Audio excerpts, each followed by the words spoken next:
Obviously, you guys are coming off a really good defensive season, but added some pieces that look really good defensively as well.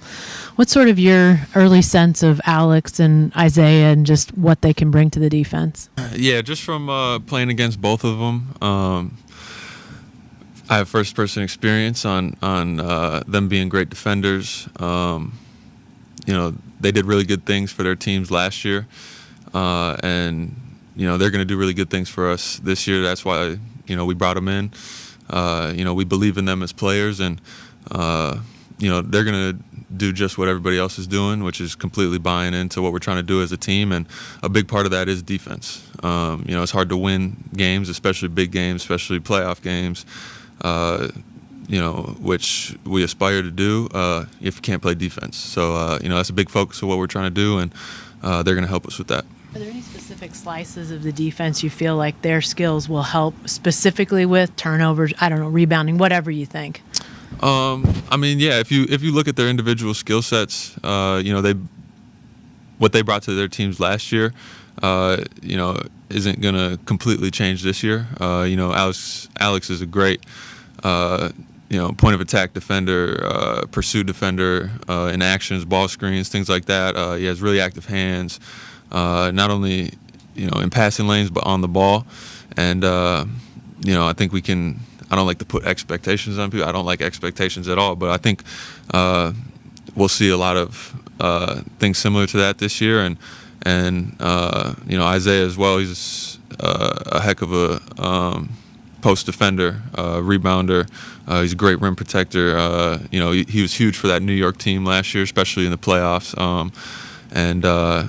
He's going to be big time on that end for us this year. Barry Trammell with the Tulsa World.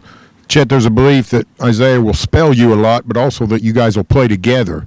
Have you thought about how the two of you might mesh on the court at the same time? It's definitely important to always try and visualize and,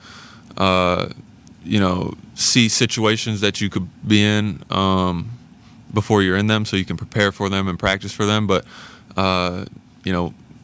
we haven't had a single team practice. We haven't had a single day of training camp.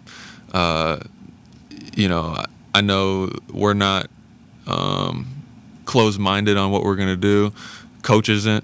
Nobody in the building is. We got to get in there and figure out what's best for us as a team and what's going to work now and long-term for us. And, there's no decisions made on what we're going to do, how we're going to do it. That's going to be up to the coaching staff, and we're going to completely buy into that. And, I feel like whatever decisions are made there, we're going to go out there and execute. Chet, after last season during exit interviews, Sam mentioned that you guys need to improve as a passing team, and there was also some conversations about getting you more involved as a playmaker. Some skills, it seems like the blueprint's pretty straightforward of how to improve, better shooter, you need to get more reps in. What does it sort of look like to improve as a passer and playmaker? I think there's a lot that goes into it. Part of it is reps. Sometimes you have to get it wrong to get it right. But you always want to get as far ahead of that as you can, and that comes with watching film and understanding, rotations, spatial awareness, knowing where people are, and then always having a willingness to make the right play because, most of the time passing is the right play. You got to be willing to make that early, because a hesitation, sometimes means that pass isn't there anymore. So it's a combination of different things, but it comes with experience and hard work, which we're all trying to put in and get that outcome.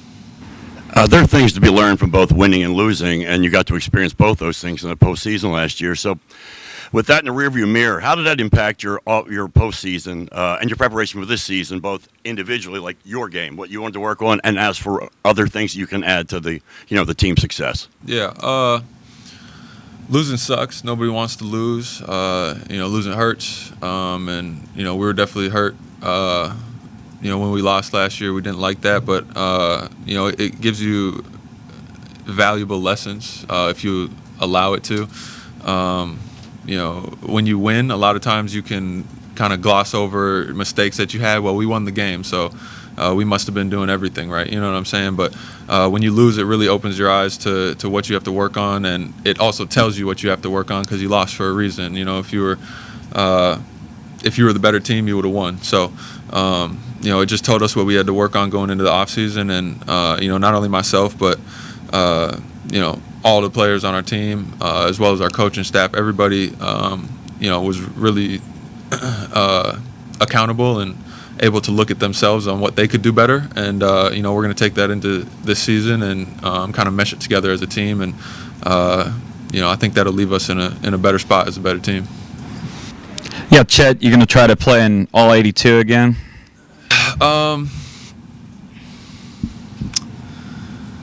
I honestly don't know how to answer that one.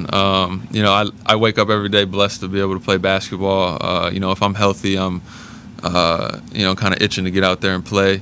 But there's a million different factors throughout the season that you can't plan for. And, you know, I don't want it to be detrimental to myself or my team to go out and chase that.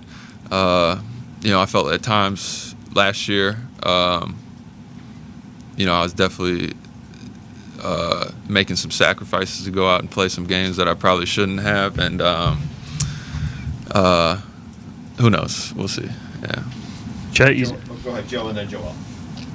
Chet, you said you don't like expectations, but there's going to be a lot on you guys this season.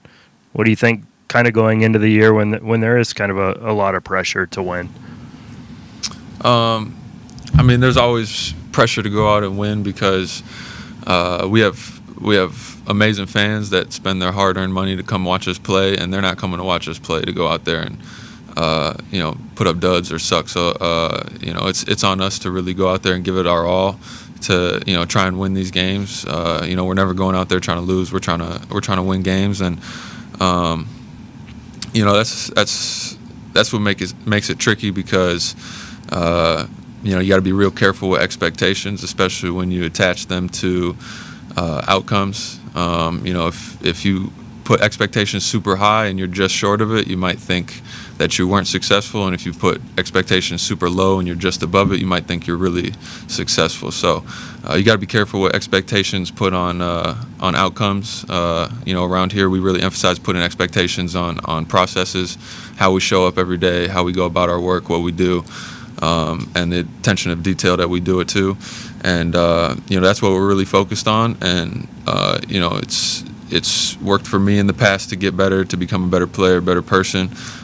So you know, my expectations are on, you know, how I get better every day. You know, how I show up, how I lead, and you know, I think that'll leave us in a good spot. And you know, I feel like everybody has a good understanding of that in our organization.